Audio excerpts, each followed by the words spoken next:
Alright, so before I start this show, here you go. Enjoy some $20 Airsoft GI gift cards. That's for helping me break 150,000 subscribers, and I've got a couple hundred more dollars in gift cards to give away. Next up, I'll be giving away a $100 gift card on my Instagram before the final giveaway begins here on the YouTube channel. All thanks to Airsoft GI, who is sponsoring this new episode of the Airsoft Tops Series. Make sure to use my coupon code, by the way, which really helps me out. The coupon code is USAirsoft, and it'll get you free shipping on any order under $14.99. You can use this to buy patches, BBs, gas, and shells that can be used in some of these builds. I once again asked the Airsoft community to show me some of their awesome builds, and without skipping a beat, I got pump actions, double barrels, full auto electric shotguns, and so much more. With the Airsoft Heretics group, the USAirsoft Facebook page, and so many more groups turning in just a bit of the very best that Airsoft has to offer, this is the top 5 custom Airsoft shotgun builds. Long ago, I made an episode on this same topic,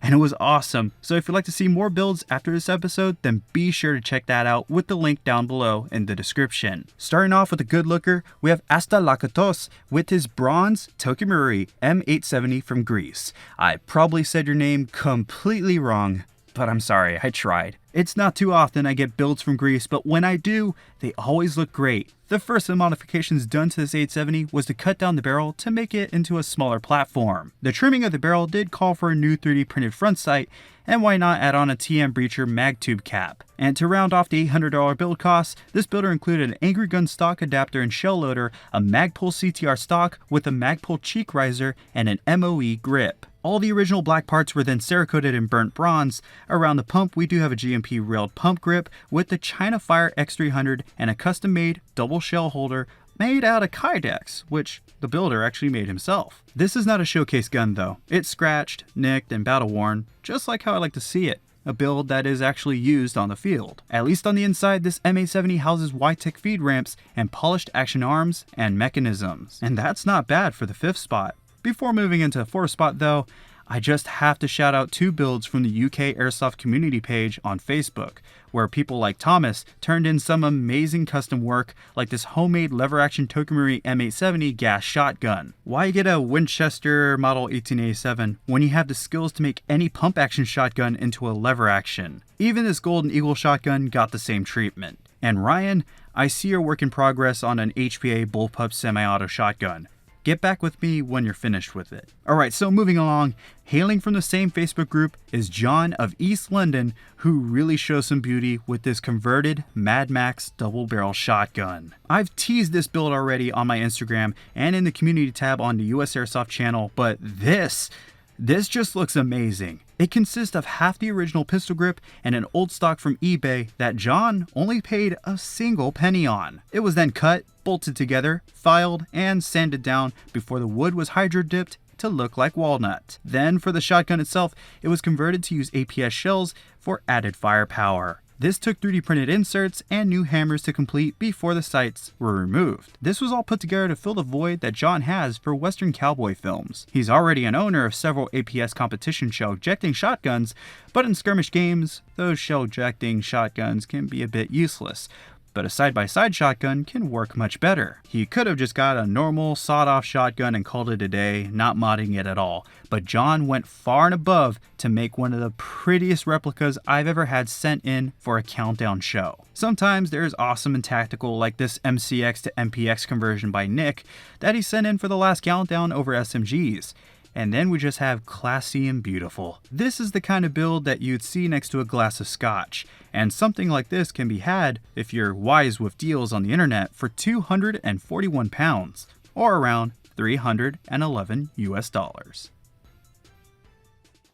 I absolutely love homemade guns, and one day I'll make a countdown to show off just a few of them. So much awesome stuff comes from builders with crafty hands and big imaginations. It could be just a few homemade parts to make a special conversion, like this gas blowback shell ejecting SPOS 12 from Josh that he implemented a Maruzen M1100 inside to complete. Or it could be a build that literally came out of nothing. That's my way to introduce a returning shotgun submitter named Posse for this homemade break action that was loosely based on a Winchester Liberator. From Finland, this whole quad-barreled pseudo-cannon was completely 3D printed, while the outer barrels are just made out of 22mm pipes before screws and springs took over. I know Posse for some crazy stuff like this. He has himself a 3D printer and he really knows how to make it work for him. And this build only cost Posse half a kilo of filament and 36 hours of printing. Furthermore, if you like this look, then you can actually get one of these for yourself because Posse sells these. This one in particular is the first serial produced airsoft gun out of Finland, and the only commercially available semi-auto shell ejecting shotty according to Posse. I'll be sure to add links to where you can get one of these something from nothing shotguns in the description. There you'll also find every ranked build's parts list, so be sure to check that out if you're interested.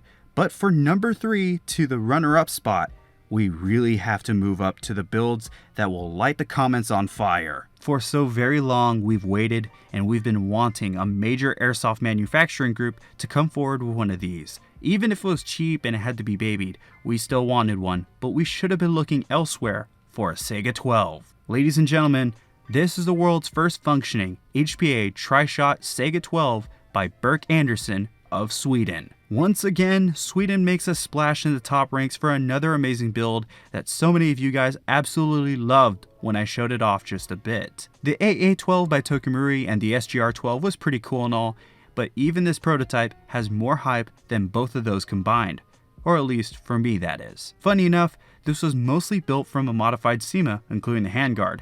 The rest of this build is where the extensive modifications list begins. A smooth out receiver, an M4 stock adapter in stock, an A&K M249 saw pistol grip, an AK sight adapter with the generic 1x40 red dot, a shotgun sized barrel, and a lovely Saiga style mid-cap magazine make up the majority of the exterior. While the 3D printed parts include a sight block, gas tube, muzzle brake, and fake bolt, which finishes it up. I like how Birk used a real Saiga magazine to fit all the airsoft mid-cap internals into to look more authentic. The barrels and half of the hop-up chamber are from a double Eagle Springer shotgun, and the HPA engine is a Mancraft with a custom nozzle. The gearbox, nozzle, trigger, barrel adapter, and most of the hop-up chamber was then designed and printed by Birk, which impressed the judges even more. This build was so impressive that even Silo Entertainment said, "I love that people are creating unique airsoft weapons themselves. This is truly a one-of-a-kind piece made by a sharp mind that we definitely need among the sea of generic and boring M4s. Even as an AK-based airsoft gun,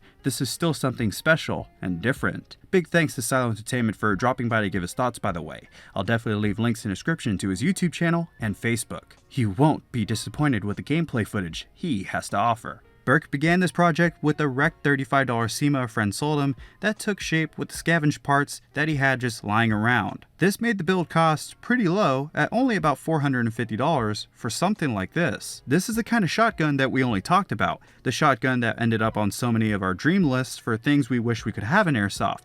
But for Birk, well, he went far and above to make it a reality. It is the first of its kind, and so many people have tried to buy it from Birk, so he'll probably have to release some 3D printed files soon. Simply put, even though this is an early prototype of what we can possibly have, I really hope to see more from this builder and to see that Birk was the reason we have a Saiga 12 replica on the field and in the arenas in the near future of Airsoft.